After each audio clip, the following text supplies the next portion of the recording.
हम आपके लिए गौ माता पशु नहीं है प्यारे, गौ माँ है। और अभी तक गौ माँ ने श्राप नहीं दिया है, अभी सहन कर रही है।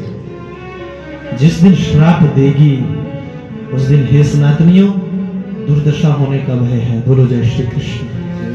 ये अभी सहन कर रही है, बहुत सहन कर रही है। आप देखते होंगे जाड़े के दिनों में ऊपर से बर्फ पड़ रही है और गौ माताओं के झुंड हम भी देखते हैं। कई बार भागवत को गोद में बैठा रखते हैं, साथ में ठाकुर जी होते हैं, तो जाते हैं हम कथाओं के लिए। रास्ते में कहीं ना कहीं गौओं का झुंड दिखाई देता है तो अंदर से आवाज आती है, धिक्कार है कथाओं को भी। जब तक ये गौ माता सुरक्षित नहीं होगी तब तक इन कथाओं का भी क्या लाभ है। बोलो जय श्री कृष्ण। गौ माता सड़कों पर बिलख रही है, कारण क्या है? कहां मर गया हमारा जमीर? जब तक तो वो दूध देती है तब तक उसको घर में पाल लेते हैं, और जब बूढ़ी हो गई, जब दूध देने योग्य नहीं हुई तो सड़कों पर धकेल दिया।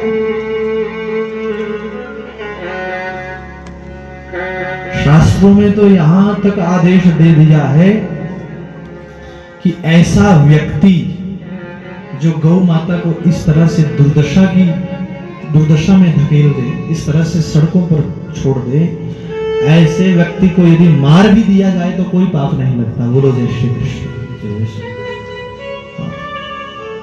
यहां तक शास्त्रों ने आदेश दिया, क्योंकि गौ मां है, पशु नहीं है गौ। इसलिए महाराज मैं आपसे निवेदन करूंगा, खासकर माताओं से निवेदन करूंगा कि जब तुम दो भैंसे पाल सकती हो ना घर में, तो हो सके तो एक गौ माता को भी जरूर रखो। घर घर में, सनातनियों के सबके घर में गौ मां होनी चाहिए।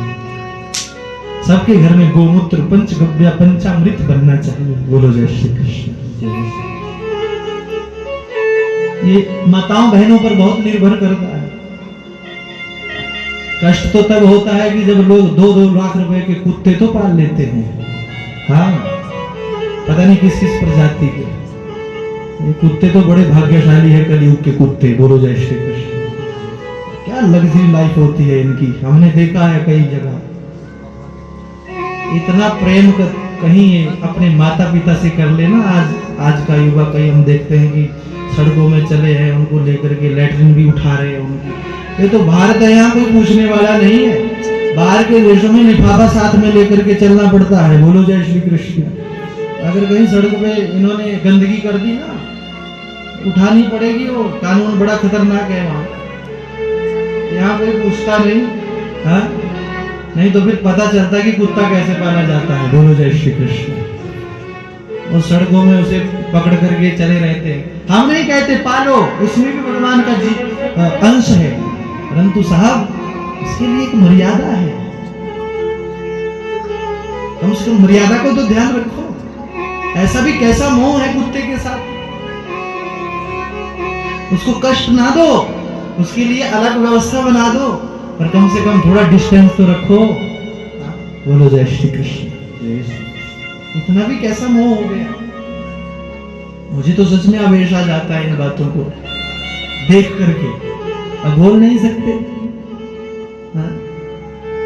इतना प्रेम कहीं अपने उस बुजुर्ग से कर ले जो बेचारा सोचता है कि 2 बातें मुझसे, उसके सामने तो फोन लेकर के बैठा रहेगा, बस तो देखता रहेगा। बूढ़े बाबा बेचारे सामने बैठे कि 2 बातें कर लेता मुझसे। बोलो जय श्री कृष्ण। उसके लिए समय नहीं है। पता नहीं कहां मर गया हमारा जमीर। सच में कई बार बहुत कष्ट होता है और आवेश आता है इन बातों को लेकर के। भारत की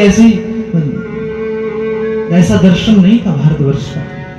भारतवर्ष का दर्शन जानते हो कैसा था? भारतवर्ष के घर घर के द्वार पर लिखा होता था, अतिथि देवो भव, मातृ देवो भव, पितृ देवो भव, सुस्वागतम। मुख्य द्वार पर लिखा हुआ मिलता था। और आजकल पता क्या मिलता है? शहरों में जाना, बड़ी बड़ी कोठियों में, बाहर मुख्य गेट पर लिखा होता है, कुत्तों से सावधान। बोलो जय श्री कृष्ण। सुस्वागतम तो दूर की बात, कुत्तों से सावधान रहना बस। खैर छोड़ो, ये तो मैं माँ यशोदा का दर्शन कर रहा हूं, तो मुझे ये आवेश आ रहा है कि कहां माँ यशोदा, भगवान का झाड़ा गौ माता की पूंछ के साथ कर रही है और भगवान हंस रहे हैं, और नाम किसका गा रही है? भगवान का है। भगवान खिलखिला करके हंसते हैं, माँ यशोदा अपनी गोद में बांध लेती, तब चैन से बैठती। और इधर जो स्वामी सुखदेव जी राजा परीक्षित से कहते हैं, राजन, उसके बाद नंद बाबा ने पूतना का अंतिम संस्कार